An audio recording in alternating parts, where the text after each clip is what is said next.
Why did ancient humans draw on cave walls? Somewhere in southern France, there's a cave that's been sitting in complete darkness for 36,000 years. And one night, a single person crawled inside it, holding nothing but fire. They went deeper and deeper, past the light, past the sound of wind. The only thing keeping them from complete darkness was this one small flame. One wrong move, and that flame goes out, and you are truly, completely alone. And then they stopped.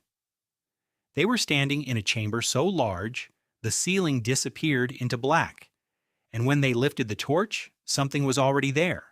A lion, drawn in charcoal, perfect and deliberate.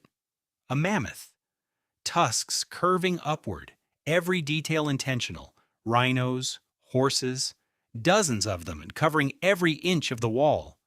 This wasn't one painting, this was a gallery, built underground 36,000 years ago. Whoever made this crawled into a cave in complete darkness and decided to create. No one asked them to. No one taught them. They just did it. And this is the face of someone realizing they're not alone down here. Except they kind of are. That's the wild part. 36,000 years ago, before writing, before farming, before any civilization we recognize, someone was down here making art. And we can still see exactly what they made. The question is, why did they do it? Because we're still asking that question today. And we still don't have a perfect answer. This is Chauvet Cave, one of the most famous prehistoric sites on Earth. These lions were painted with so much skill, they look like they're about to move. These horses are rendered with perspective and movement, techniques we associate with modern art, not the Stone Age. Modern art. Let that sink in. The artist ground minerals into powder, mixed them with animal fat, and made paint. Red ochre, charcoal, manganese dioxide, a full color palette, and from rocks. They used their fingers, their palms, sometimes hollow bones as brushes. Every stroke was a choice. Every line was placed exactly where they wanted it. And slowly, a horse appeared on the wall. This wasn't always a solo act. Sometimes groups came together in these caves. They built stone lamps, burning animal fat to light their work. Basically a prehistoric candle. Genius, honestly. In that flickering light, the animals on the walls looked almost alive. These aren't scratches. They aren't accidents. They're art. Some artists lay flat on their backs to paint the ceiling above them. And what they painted up there is just as breathtaking as anything on the walls. They finished. They looked up at what they made. And they left. Now, let's talk about the obvious explanation first. Maybe they were just bored. Someone picked up a piece of charcoal one night, looked at the cave wall, and thought, why not? The first mark. Simple. Casual. Just messing around. That's a reasonable guess. But here's where it falls apart. These caves weren't easy to get into. Chauvet Cave has paintings that are over 300 meters deep inside the rock. 300 meters. Underground.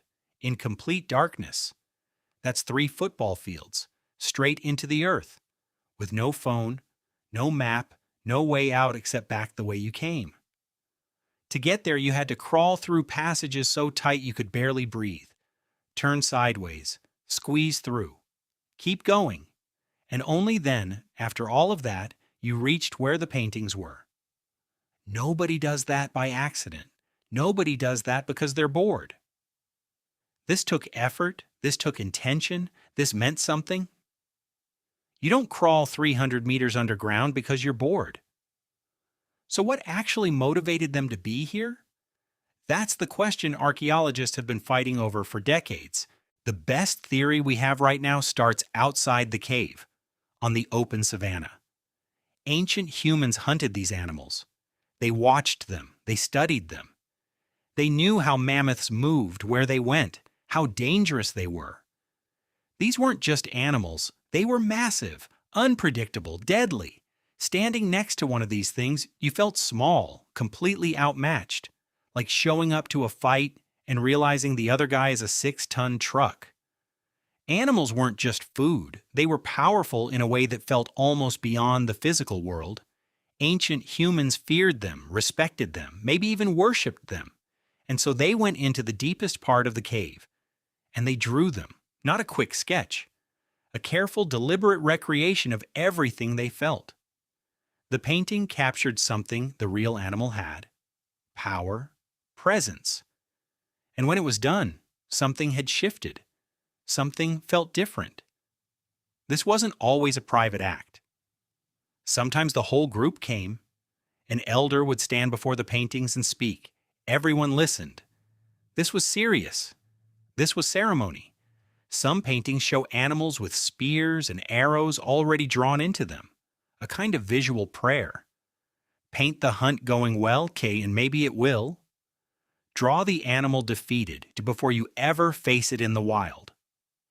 In the flickering light of a stone lamp, those painted animals moved. They breathed. This cave wasn't just a shelter anymore, it was a temple. A hunter would look at the painting, then look at his spear, and feel ready. They left the cave together in a more confident, more connected, more prepared.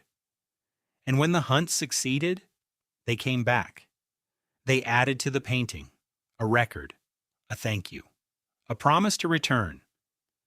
But here's what really makes archaeologists confident this was ritual. The paintings are never near the entrance, never where it's easy and comfortable. They're always deep inside, always in the hardest places to reach. You have to earn it, crawl through darkness to get there, squeeze through passages that barely fit a human body. At some points, you lie completely flat and drag yourself through.